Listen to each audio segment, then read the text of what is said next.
Hey everybody, so today I'm going to talk about the phosphorus and the sulfur cycles. So these are actually a lot shorter than the other two cycles, so this video will probably be relatively short.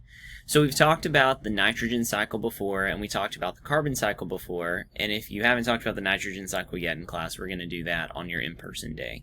So the phosphorus and sulfur cycles, like I said, are a lot shorter and a lot smaller than the other ones, and you probably will only see a couple of questions about these on the AP exam.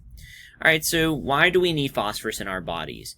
And really the first thing that we need phosphorus for in our bodies is the backbone of our DNA and RNA. So DNA stands for deoxyribonucleic acid. It's our DNA, it's in our genes. And RNA is like the messenger.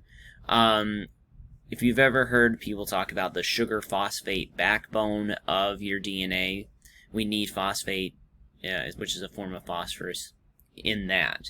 Phosphorus is also found in ATP, which is known as adenosine triphosphate. So if you remember from biology, adenosine triphosphate, or ATP, is our energy. And there's a whole adenosine diphosphate to adenosine triphosphate process, phosphorylation and all that kind of stuff. So that's why we need it in our bodies, and that's why other organisms need it as well.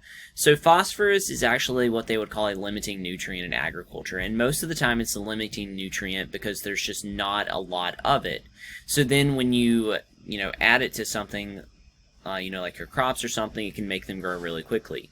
But you can also add too much, like with fertilizer runoff, and a lot of detergents used to have a ton of phosphate in them. So if you look on the back of your, your detergent, things like Gain or Tide, or the things that you use for your dishwasher, like Electrolux or whatever, it'll say phosphate-free or no added phosphates or no phosphates or something like that. So let's talk about the sources of phosphate, and the most common form of phosphorus on Earth is phosphate, which is PO4 and it's 3-. So the largest source of phosphorus on Earth is the weathering of rocks and minerals. So over time, phosphate is going to be released from weathering and erosion. You can actually mine for phosphorus and you can sell it. You can mine for phosphorus from rocks and minerals. You can also mine it from the bottom of the ocean. So as the phosphate concentrations inside of the ocean they increase, phosphate is not really that soluble. The only time it's going to be soluble is when it's with a group 1 metal like sodium or something. But if it comes into contact with calcium or magnesium or any other like transition metal, then it's going to precipitate out. And when I say precipitate, I mean it's going to form a solid and sink to the bottom of the ocean. So that's how that phosphate gets there in the first place. And then people can mine for it on the bottom of the ocean. A really interesting thing about phosphorus is that there is actually no phosphorus gas. So they love to ask this question on the AP exam or on a quiz or a test or something. They say, how is the phosphorus cycle any different than all the other cycles? And the difference is that phosphorus has no gaseous phase, or there is no phosphorus gas. Animals and plants are also excreting phosphorus in your urine and or uric acid if you're a reptile or a bird. So let's take a look at the phosphorus cycle. So this is the phosphorus cycle, and again it's saying these are the components of it. So there's organic phosphorus, like the phosphorus that's found in our body. Humus is not the same as humus. Humus is like organic matter. So we've got these different forms of phosphoric acid, which are basically just a hydrogen attached to phosphate. There's runoff and erosion, and again, the most common thing of phosphorus is going to be these primary minerals and the weathering and erosion of them. Again, there is no gaseous phase for phosphorus, so keep that in mind. Alright, so the last thing I want to talk about is this leaching of phosphorus. So since the phosphate is negatively charged, remember it's -3, PO4 -3, it's going to be easily what they say leached from the soil. And when I say leach, I don't mean like, you're attaching those little things to your skin and they're sucking out your blood. I mean that it's easily removed from the soil, especially in the form of rain and runoff water. So phosphates used to be really common in detergents. They've removed them from the detergents because they caused a giant hypoxic dead zone in Lake Erie. They're also really common in fertilizers. So we talked about eutrophication when we talked about the nitrogen cycle. So eutrophication is whenever you've got some nutrient runoff, and it's phosphates and nitrates in the form of fertilizers or detergents. They run off into a body of water, and the algae get really excited because they're like, oh my gosh, we've got some phosphate and some nitrate now. Let's have a party. Let's have exponential population growth. So as they have exponential population growth, what happens is they start to turn the water like a green color like this. And eventually they'll block out the sunlight for other plants that are living on maybe in the bottom or like, you know, in the deeper depths of the shallow water. So as they block out the sunlight, all those other things die, and eventually the competition is just too much. So they have exponential population growth. There's just too much competition for other resources like space and sunlight. So some of the algae start to die. And as they start to die, they sink to the bottom. And as they sink to the bottom and decay, they use up all the oxygen in the water. And when they use up all the oxygen in the water, that creates this thing called a hypoxic dead zone.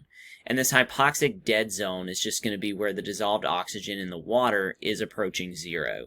And whenever fish or other aquatic organisms that use the dissolved oxygen in the water, whenever they swim into it, they have like an asphyxiation moment where they can't breathe. And it causes them to either swim away or they stay there and they die. And again, we've talked about the hypoxic dead zone off the coast of Louisiana, the Chesapeake Bay area, and there's also Lake Erie, and there's this whole article, Lake Erie is dead, and you have to read another article about Lake Erie later this week. So let's talk about the sulfur cycle. The sulfur cycle is really used in proteins. If you have really curly hair, then your hair has actually a lot of sulfur in it, which is really kind of interesting.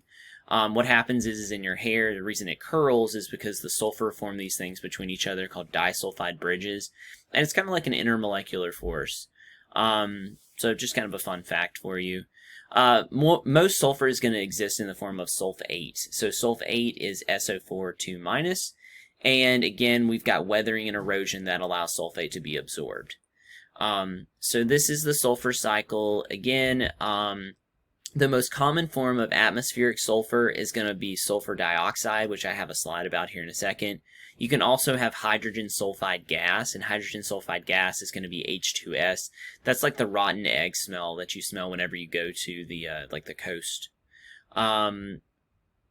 So let's talk about sulfur dioxide, acid rain, and that kind of thing. So sulfur has a gaseous component. Sulfur dioxide is SO2. It's the most common form of sulfur, like as a gas.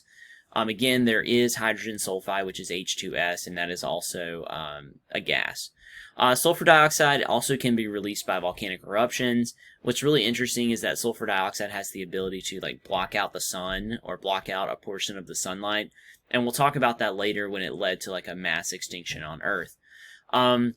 So the burning of fossil fuels, specifically diesel, is going to release sulfur into the atmosphere. So next time that you go to the QT or wherever you get your gas from, look at the gas pump and it'll say ultra low sulfur diesel or something like that, and it'll say it's like 15 parts per million, meaning that it's 15 parts of sulfur in like in a million parts of like whatever else.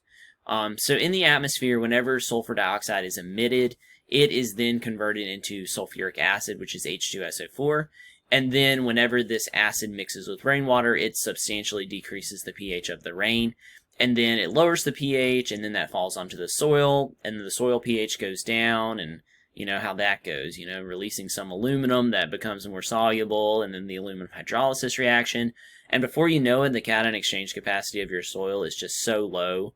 But you know what? It's okay, because you can add lime to your soil, or calcium carbonate, which will react with the acid and form carbon dioxide and water, and then the acid will be neutralized. Wow, it's like all of our units are connecting. But anyways, I kept this video underneath 10 minutes, and I hope you enjoyed it. I hope you have a great day. Let me know if you have any questions.